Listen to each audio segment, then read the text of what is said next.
Mungkin kamu pernah ngeluh, kok sih dia nggak ngerti perasaanku? Dalam hati, kamu sadar, tapi aku juga seringkali nggak bilang apa-apa. Ini adalah pergulatan klasik yang sering dialami anak tunggal saat bertemu dunia baru dengan pasangan. Bayangkan, kamu yang terbiasa sendiri, sekarang harus berbagi segalanya. Tentu, ini jadi tantangan tersendiri bukan? Bagaimana kalau kita mulai lihat lebih dalam tentang bagaimana semua ini berpengaruh terhadap hubungan kita? Bentuk pola pikir yang kadang mengganggu, membuat kita merasa nggak nyaman.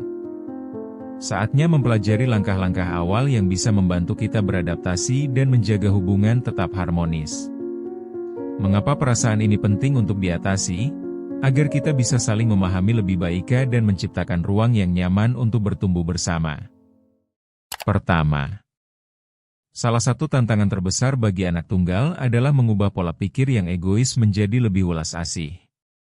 Dalam banyak kasus, anak tunggal terbiasa mengutamakan kebutuhan pribadi. Misalnya, seorang mahasiswa merasa lebih nyaman menyelesaikan tugas sendirian, tanpa intervensi. Namun, di tengah hubungan, harus ada kesadaran bersama. Ini bukan saatnya untuk mempertahankan ketidaknyamanan. Dengan membuka diri, kita bisa belajar memberikan perhatian lebih terhadap pasangan. Contohnya, sesekali mengajak pasangan berdiskusi atau sekedar bertanya tentang apa yang dia rasakan. Hal ini tidak hanya menciptakan kehangatan, tapi juga mengurangi kecemasan saat berbagi ruang. Semua perubahan ini mengharuskan kita untuk berlatih dengan sabar, dan jika dilakukan secara kontinu, akan membentuk ikatan yang lebih kuat. Selain itu, kita juga perlu menyadari bahwa rasa saling menghargai akan tumbuh seiring waktu, sehingga membuat hubungan menjadi lebih solid dan harmonis dalam jangka panjang. Kedua, memiliki ekspektasi yang tinggi terhadap pasangan bisa jadi bumerang. Bayangkan kamu berharap pasangan selalu paham apa yang kamu inginkan tanpa perlu dibicarakan. Ini bisa berujung pada kekecewaan besar. Pada kenyataannya, komunikasi adalah kunci untuk menciptakan hubungan yang sehat. Misalnya, jika kamu merasa perlu waktu sendiri, jangan ragu untuk mengungkapkan hal itu dengan jujur.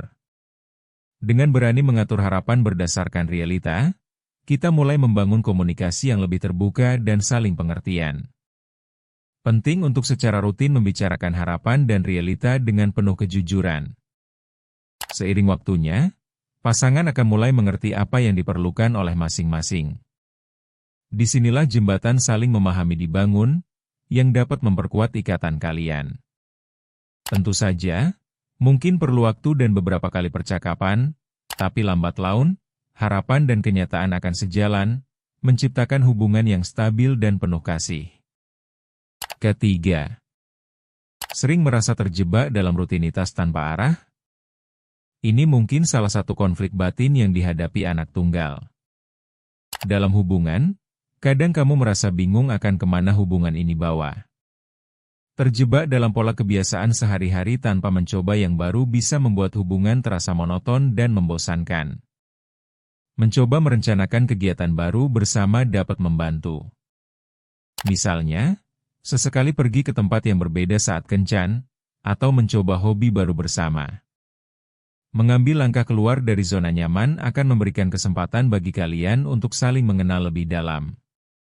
Ini bukan hanya menyegarkan hubungan, namun juga memberikan banyak kenangan berharga yang pasti akan dikenang nantinya. Menciptakan pengalaman baru tidak hanya memperkuat hubungan tetapi juga menunjukkan usaha dua orang untuk saling menghargai dan menikmati satu sama lain secara maksimal. Keempat, rasa kesepian bisa jadi tantangan berat saat beradaptasi dengan cinta.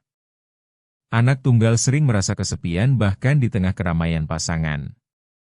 Oleh karena itu, penting untuk membangun rasa percaya diri dan kemandirian.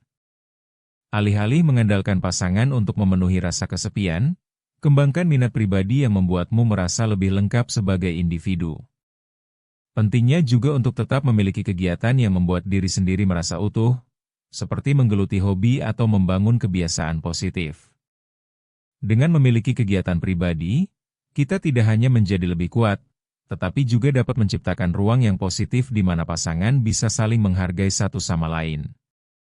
Sebagai hasilnya, kedua pihak akan mampu mendukung satu sama lain dalam perjalanan bersama dan saling tumbuh dalam hubungan yang berkesinambungan. Kelima, pernahkah kamu berharap pasangan paham apa yang ada di pikiranmu tanpa perlu kamu katakan? Dengan cara ini, kita berisiko menciptakan jarak. Kebanyakan orang tidak bisa membaca pikiran kita.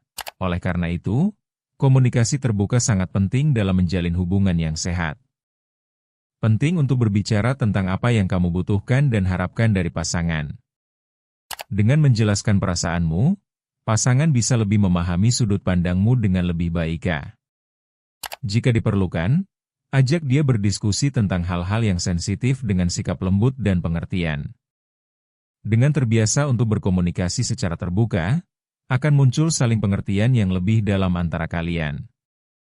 Ingat, hubungan yang sehat tidak dibangun pada harapan yang tidak terucap, tetapi pada komunikasi yang jelas dan saling pengertian di antara pasangan. Keenam, ada kalanya kita merasa frustrasi dengan perilaku pasangan yang sulit dipahami. Seringkali, kita bertanya, kenapa dia demikian?